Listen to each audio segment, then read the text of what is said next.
What is going on, everybody? Thank you for tuning into another edition of On the Road to Victory. I am your host, Jimmy Smith, and I hope you're all having yourselves a great day. Hopefully, you checked out all those live videos. We talked about Brandon Graham coming back, to Josh Sweat news, Bryce Huff, everything in between. So go check those bad boys out, but not live for this one.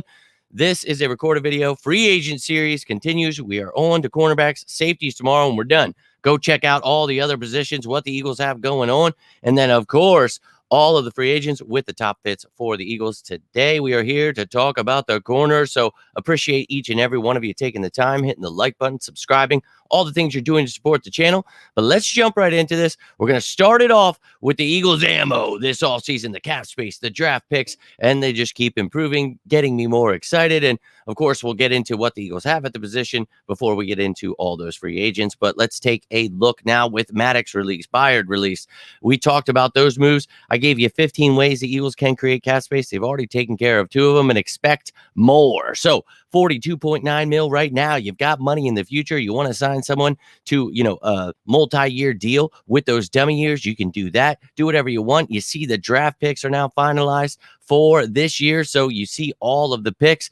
Then you see we have another 8 picks the following year. So lots of ammo. And I think, the Eagles will continue, not only to get younger, but add veterans where need be. So one of those positions where not so sure you need veterans is cornerback. But at the same time, some things could happen. So maybe you're looking for youth and you're looking for veterans. And honestly, we've got some youth there. So let's take a look at what the Eagles currently have at the cornerback position. And obviously, everybody and their mom trying to get rid of Darius Slay, James Bradberry. Look, Darius Slay actually had a pretty good year. And I think, you got to have a veteran here. The way his money is situated, we've already talked about that. Doesn't make sense to take on dead money to get rid of him. I mean, depends on what you do in free agency in the draft, but right now, I'm not so sure. Now, James Bradberry doesn't cost that much. We've talked about it. He's definitely fallen off a little bit there. So you guys can let me know how you feel, but you can see the current cornerback room. We've actually got a plenty, and I think people forget Isaiah Rodgers, and I've been trying to talk about him all damn year, so nobody forgets, because when this kid comes, very excited. Now, we've talked about the fact that he is predominantly played outside, but he can play nickel. He did it in college. He's a versatile piece, and that's what we're looking for in this defense, and very excited to see what he can do. But you've got Zach McPherson coming back from injury, James Bradberry, as I mentioned, Kaylee Ringo, Ricks, and Job. So some young guys there, man. Rodgers, McPherson, Ringo, Ricks, Job. And then, you've got your old heads, Bradberry and Slay. But, I like the room kind of where it stands. It just depends what you're doing. So, again, not against adding depth, but you've got guys like Garner, Goodrich, Mullen back, reserve future signings that will be here this summer. Then Maddox and Roby are your free agents. So don't rule out a Maddox return. It's just like we talked about in that cap saving video. He's just not going to be here under that cap hit. So whether they restructured or extended, cut, traded, one of those things was going to happen, and you see what happened. But do not rule out him coming back. So if he is to come back, we'll see. But probably going to go into free agency first, see what you can find. Then you'll go into the draft, and we'll take it from there. But let's take a look, because this is quite a deep list. We've got 91 free agents here, and I just saw a couple of them signed right before I did this. I'm going to put this out a little later, but as I record it, I think Nick Needham was somebody who had re-signed, and there was somebody else in there. But I think Chris Boyd was the other one. So let's jump into this. But you can see we're starting off with exclusive rights guys, the guys with 2 or fewer accrued seasons. These guys either sign with that team for the minimum contract or they don't play. Now, that's if that team gives them the exclusive rights tender. So a perfect example, Chase Lucas. They did not tender him. So now he will become unrestricted. That just happened a little bit ago. So didn't change the graphic, but a perfect way to explain that to you. He was not tendered. So therefore, they don't want him. So if you do want them, you could sign one of these players for absolutely nothing. If you tender them, they have to sign with you or they don't play. So explain that every show, but always try to briefly touch up on it. Have any questions, let me know. Restricted, these are the guys with 3 accrued seasons that usually undrafted guys that were drafted that are cut. You can put 3 different tenders on them, the right of refusal. You can match offers other teams make, and you can get something back. You could put a first round, second round, whatever round tender on them. And then if someone signs them, you get that, draft pick back from those people. So they not only have to sign them, they've also got to give up a draft pick. So a lot of times it helps teams keep homegrown talent. And some intriguing names here in Guidry, ex-Eagle, Graylin Arnold. You got Nick McLeod. And then, of course, Michael Jackson, who we talked about last year with the Seahawks. But, that's the exclusive rights and restricted. Now let's take a look at the unrestricted guys. And these guys can sign with whoever they want. They've got 4 or more accrued season. And you've got a lot of talented players. You've got some veteran guys, some younger guys, some of those guys coming off their first, that rookie contract. So a lot of talent here, ladies and gentlemen. And I've got a few pages here. So this is not all of them, but this is more of your starting caliber or have been giving starting jobs and not so sure they're starting caliber. Eli Apple. But, some of these guys have had starting experience. So, look, a lot of names you could get here. Patrick Peterson added to this list now. He was just released by the Steelers. So you've got a lot of names. Again, whether you're looking for youth or veterans, and I think the Eagles could look either way, and I'll explain my top fits here shortly. Now, I did separate. If you're looking for some of these names, I've got the nickel corners separated. Now, that's not to say some of those outside guys can't play nickel, not to say some of these nickel guys can't play outside, like Kenny Moore. So you've got talented guys on this list as well, and a lot of intriguing names. And I picked 16 fits because I picked 8 from the nickel corners and 8 outside corners. I'll explain all that stuff coming up in a second here, but a lot of names to go through here. And you can tell me if you like some of these guys, you want more information on some of these guys. I'll be giving you a plethora of information here in a second on some of them, but let me know how you feel. And then I've got one more list, and this is more of your depth cornerbacks here. And Jerry Jacobs, I actually got to interview him. Pretty cool dude. Love to see him continuing to shine in his, career, continue to blossom. He is really developing way better than most people thought. So love to see that. Go get it, Jerry Jacobs. But look, you've got a lot of talent back here as well. So if you're looking for, a depth piece, you could definitely add some of these guys just for competition in the offseason. Doesn't mean they have to make it. And you can see Chris Boyd there listed. I just mentioned he re-signed with Houston, and I know that they are talking with Desmond King. So we'll see if they bring him back. But that was all 91 of the free agent cornerbacks. I guess it would be 89 now with the other 2 just signing, but yeah, you get it. But now let's take a look at the top fits for the Eagles, in my opinion. Love to hear your opinion. Who are your top 16? Maybe a top 10, top 5, top 3, just a top guy, whatever's on your mind. Maybe some questions about somebody. Love to answer all I can, but let's jump right into this. And we've got some reclamation projects here to start us off. And Jeff Okudah is going to get us started here. And he's coming off that rookie contract. And look, he had a tough year.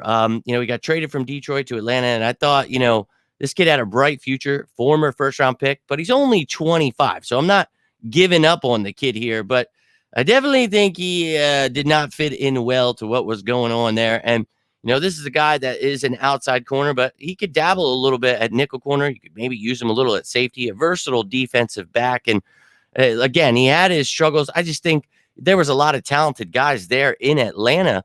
So he just kind of got pushed down the depth chart, and maybe a change of scenery. And the reason I have him on this list is maybe he wouldn't cost you that much. Now, if he's asking for a lot, that's why he's lower on the list. So, yeah, you've got first-round pedigree, but you really didn't back it up. So we'll see how it goes for him, but I would not mind giving a shot at Okudah if you let someone like a Bradbury go. Now, up next, Chidobe Awuzie, and we remember his time with the Dallas Cowboys. He was a former second-round pick out of Colorado in 2017, so this would be his 8th season. He's 28 years old. He started 10 games last year for the Bengals, and he actually got banged up the year before, so he came back last year, and they had some young guys that were doing really well, took his job, and he was able to start 10 games, and I thought he started to show that he was coming back from that injury. So because of the injury, maybe he doesn't cost you that much, but it does scare you a little bit. But you can see he only gave up 63.2 completion percentage, now 13.4 yards per reception. Take it all with a grain of salt. But I thought Awuzie had a good year. I think, you got to be scared, but we're talking about cheaper price guys adding depth for the summer. Now up at 14, I've got Keyshawn Nixon, and this guy used to be higher on my list when we were talking about trade candidates, trying to sign him last year in free agency, and that's because of his return capability. And the dude's an all-pro returner, for a reason. This dude is the truth back there. But I'll be honest with you, we don't really need a returner. So he can play the nickel corner, and that is why I've got him on this list. But look, not the greatest, 77.8 completion percentage, given up 9.5 yards per reception there. But, he can do some things. And I think, this is a guy that with his skill set would fit into what we're trying to do. And, Isaiah Rodgers, Britton Covey, good returners. But hey, why not get even more? It's not to say you shouldn't get more, but it's nice that we actually have some returners for once going into the offseason. So I don't have to put an emphasis there. That's why he's a little bit lower on this list, usually in like my top 5. So, at least he's in the top 15, right? But up next, number 13. And this guy, another nickel corner that, he's a former Philadelphia Eagle, undrafted back in 2018, if you remember. I actually like this kid. We are friends on Facebook, and I remember talking to him when I first started on the road to victory, and pretty cool dude out of Georgia State. Spent some time with the Packers and the Vikings before going to the Steelers last year. Started a couple of games, 60.7 completion percentage. I like that. 8.5 yards per reception, like that. So, look, I think if you're looking for a veteran piece, you get one. Wow, can I talk? If you get rid of one of those pieces, maybe you're looking to add someone else, and you already got rid of Maddox. So looking at some nickel corners here is definitely something the Eagles will be doing. And, we've got another guy who I thought did really well as a nickel corner for the Atlanta Falcons. And, this is a former second-round pick out of Colorado, and I like Isaiah Oliver. I like what he brings to the table. 6 foot, 202 pounds. He's going to be 28. This will be his 7th year, but he brings you a veteran, not old at all. Started 6 games for the Niners. And yeah, I know he played for the Niners, and you see the completion percentage, 84, not so great. But look, I'm telling you, a new system, you got to take the numbers with a grain of salt. But I think this dude's got enough talent. One of the better nickel corners in the game. I thought he was going to do more there in San Fran, but sometimes people just don't fit certain schemes. And I think he could fit here if you're looking for somebody, but don't have him in my top 10. But I do like Isaiah Oliver. Now at number 11, I wanted to have him in the top 10, maybe just because Temple proud here, baby. And I love me some Rock Ya-Sin. And look, he is going to be 28. This will be his 6th year. And he was a former second-round pick, played for the Colts, the Raiders, and things just didn't pan out. But he has really been upping his game, and I thought for Baltimore looked well with some of the injuries. Only got to start one game, but 52.4 completion percentage given up. Now, 16.1 yards per reception. That's a lot, but again, take it with a grain of salt. Small sample size that he was on the field, but I like what Rock Ya-Sin brings to the table. And if you're looking for depth, again, bring somebody with his toughness. I would be all for it. Now let's jump into the top 10. Let me know how you're feeling so far. At number 10, Dante Jackson was just released by the Carolina Panthers, and this dude's starting caliber, and he's 5'10", 180, and this is somebody, he's a good outside corner, but he can play some nickel if need be. Former second-round pick out of LSU, spent his whole career with the Panthers. This will be his 7th year, 67.2 completion percentage. And, again, the stats, you can watch those if you want, but just try to, again, take them with a grain of salt, understand what you're looking at. And I thought, the Panthers defense was badass last year, and he helped that. Now, to help their cap, they let him go. Maybe he goes back. I don't know, but I would not be against adding someone like him over a Bradbury, getting some veteran leadership, and still, look to the draft and get younger if you want, if somebody's available.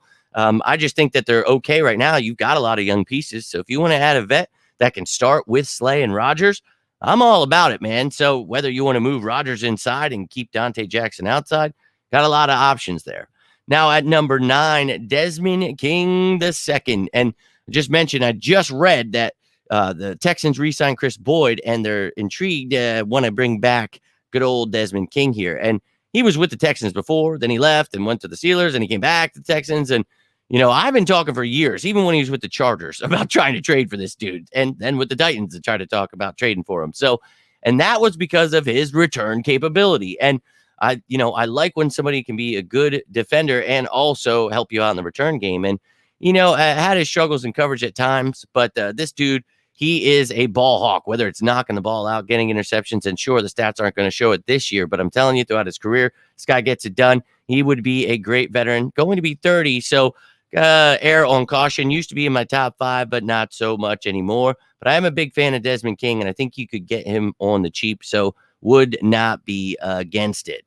Now at number 8, I've got Trey Herndon here, and this dude has seen a spark in his career. This will be his 8th season out of Vanderbilt, former undrafted kid, and 5'11", 190, started 4 games for the Jags last year, and 75.8 completion percentage. Don't like that so much, 10.6 yards per reception, but he has really improved his game, and this is one of those guys that you could use outside, a versatile D-back that you could use inside as a nickel, but he actually did pretty decent in those 4 starts that he had, and when he saw the field, he did pretty well. So, again, if you're looking for interceptions, you're not going to see that, but I thought that he did pretty well. I think PFF had him as like a 70-something grade. So, had a decent year last year and would not be against, on the cheap, bringing him in. Now, a young kid that I'm really intrigued by, only 25 years old, got to start 12 games for the Raiders last year. Amek Robertson. This kid, a former 4th-round pick out of Louisiana Tech. I think he's got a lot of talent, athleticism. He's only 5'9", 183 here, but I'll be honest with you, you can play this kid inside and outside. He was an outside corner at that size, just like Isaiah Rodgers. You don't have to be 6 foot. You don't have to be 200 pounds to be an outside corner in the league anymore. If you can hold your own, and this kid definitely held his own, and you can see 59.1 completion percentage. This kid was balling last year. 6 passes deflected, 2 interceptions, got a sack, a forced fumble.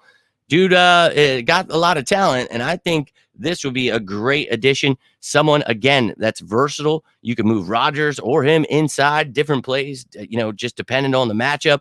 I would not be against that at all. I'm a fan of Amek Robertson's game, and I think the Raiders would be crazy to let him walk, but I'd be all for adding him. Now at number 6, I've got Miles Bryant from the New England Patriots. Undrafted out of Washington in 2020. This will be his 5th season, 26 years old, 5'9", 192, and this guy can return the ball as well. I like me some guys that can return, baby, and hey, this dude does it pretty well, but he's actually pretty good on defense as well. And, we talk about PFF grades. I know a lot of people, get enamored with that stuff. He was only a 66.6. That's actually decent. But this kid, still young, still developing, undrafted for a reason. But, man, in the right situation, started 9 games, 75.6 completion percentage given up, but had a sack, couple forced fumbles. This dude, I like his game a lot, and I think the Eagles would love to have him and some return depth as well to add on. Now, at number 5, if you're watching the videos earlier, I got something mixed up there, but Bryce Hall, and then we had Bryce Huff. So, yeah, another Jet we're talking about here, but 6'1", 202 pounds. This is a big corner and only 26 years old. Coming up, in that 5th season, rookie contract is up. Former 5th-round pick out of Virginia. Started 2 games, and that's a loaded secondary there with the Jets, but he was able to shine, only allowing 50%. Almost had this guy as my number 1. I really like Bryce Hall, but I'll explain it as we go here. But 14.5 yards per reception, obviously that's, skewed, but take it all with a grain of salt. I think this kid, I would seriously love to have Bryce Hall. I think he could be my number 1 fit for the Eagles. But, I'm going to talk about another name here in a second and a couple. But, yeah, you'll see what I'm saying. I love Bryce Hall, though. And I think if you're going after a young man, this would be a kid that is being slept on, wouldn't cost you too much. He is starting caliber, could play outside. He can play inside a little bit if you need him. You can move Isaiah Rodgers in there, as I mentioned. So, look, now he's not really suited for inside, so you probably would be moving Rodgers in, but that's perfectly fine. So this is more of your outside guy with that size. But, hey, why the hell not, depending on what you do here in this free agency season. But only time will tell us that. Now, at number 4, this is an all-pro. Now, missed a lot of last year due to injury, so this is where it's scary. This is why he's not my number 1. But 50% completion percentage, given up 6.2 yards per reception, 2 passes deflected, and an interception in those 4 games. This dude is still a stud. And look, maybe he loses a step because of injury. Maybe this, that, the other thing. I don't care. He's going to be 30, sure. Going into his 8th season, all right, that's fine. This is an all-pro caliber guy. If you could get him on the cheap, that's what's going to be dependent on the price tag here. We've got a lot of corners here. I don't know that we spend big, but if you're going to, man, I would like to see Tre'Davious White in Philadelphia Eagles. And maybe that's just the young Madden player in me just wanting all the all-pros, right? But no, we've got the cap, and we could add someone like that if we wanted to. So I'm only going to add people that we could, and I think, it's a possibility, but not my top fit. Now, at number 3, if you're going to be spending money, I think Darius Williams would be a great option. This dude was balling for the Jaguars last year, and he's a little guy, 5'9", 187, but one of those guys that we talked about that, yeah, he looks like he should play nickel, but this dude was playing outside and balling last year. 55 completion percentage given up, 11.3 yards per reception, 2 forced fumbles. This dude, he is a stud, and he was a former undrafted guy in 2018 by the Baltimore Ravens, played a little for the Rams there, but man, he did really well for the Jags the last couple of years, and I think he's definitely earned himself a big paycheck. So if you're going to be paying somebody, I would add him. And again, with the Rodgers, he, move whoever inside. Talented guy for sure. Now at number 2, I've got Tavier Thomas, 5'10", 205, and he's 27 years old going into his 7th season. He was undrafted in 2018, signing by the Cleveland Browns. And this is a kid that, I'll be real with you, I like Tavier Thomas a lot. And I think this is one of those pieces where you talk about, he is a nickel guy and, allow Rodgers to be outside. This dude can knock your head off, 2 forced fumbles. Now, coverage, a little questionable at times, but had some injuries. Went to Ferris State, but I'm telling you, the league is sleeping on this kid, and he is only going to get better. Yeah, he's played 6 years, but those undrafted kids, sometimes it takes a little time. They got to get up to speed with the NFL even. They just played, wherever. Ferris State, dog. That's not, the SEC here, So I think Tavier Thomas, on the cheap, a guy that could fit right in at nickel, I would love to have him. Now at number 1, nickel cornerback, probably the best in the game, Kenny Moore II, and 28 years old, coming into his 8th season out of Valdosta State, undrafted in 2017, 5'9", 190. Now, I mentioned, the best nickel in the game, but he can play outside too. That's how talented he is, but he would lock down that nickel spot. Rodgers could be outside. They used to play together in Indianapolis, started 16 of the games he played last year, and 6 passes deflected, 3 interceptions. Now, completion percentage, 73.8, but take it all with a grain of salt. 1.5 sacks, 8 tackles for a loss, and he had 2 pick sixes last year. So Kenny Moore getting the job done, but I think one of the best, if not the best, nickel corners in the game. And the Eagles got money, so why not go spend it? I like Avonte Maddox, but with him always getting injured, had his struggles last season, I would go add the best nickel. Then you have Isaiah Rodgers with Darius Slay, Kenny Moore. Then you've got Ringo behind him. You've got guys like Rick's learning behind him, all those other younger guys that we talked about. I would be excited about it. Job, Garner, Goodrich, all those guys learning from them. I think it would be a plus. But I think this year, really, you could go into the draft, maybe add someone for the future. Doesn't have to be the first, even second round. So, look, a lot of talent. We'll be talking about the draft soon enough, but that was all of your free agents, all of the top fits for the Eagles. Love to hear your thoughts on this down below. Appreciate you hitting that like button, subscribing, everything you're doing to support the channel. But hope you're having yourselves a great Saturday. I'll be dropping the safeties video tomorrow on Sunday. Anything happens, though, in between then, I'll be live breaking down whatever the hell the Eagles are doing in this sicko season. Hope you're strapped up and ready. Monday, tampering period begins. Wednesday, free agency officially begins. I'll be keeping you up to date with all of it. But until next time, I'm Jimmy Smith, and this is On the Road to Victory. You all have yourselves a great rest of your day. Have a great weekend. Stay safe out there. And as always, say it with me now, go Birds!